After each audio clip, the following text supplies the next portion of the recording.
এই যেটা বললাম সেটা কর, না হলে না হলে আমার সঙ্গে যেটা করেছিস তোর বোনের সঙ্গে সেটাই করব। না না, আমি এক্ষুনি সই করে দিচ্ছি।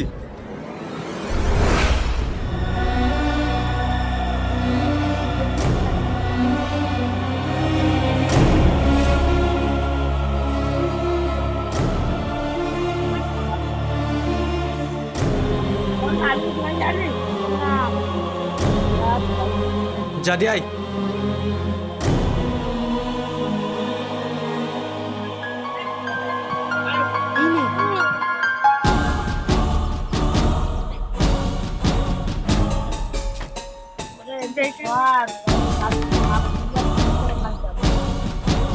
সেলিম, এবার আমার বোনকে ছেড়ে দে।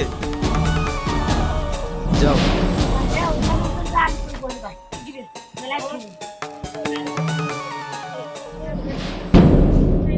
তোর সঙ্গে তো হিসাব বরাবর, এবার হিসাব হবে হাসির সঙ্গে। দেখো, আমি সবকিছু আলিপের কথাই করেছি, আমাকে মাফ করে দাও। ওর সাথে তো মাপ চাওয়ার কি আছে?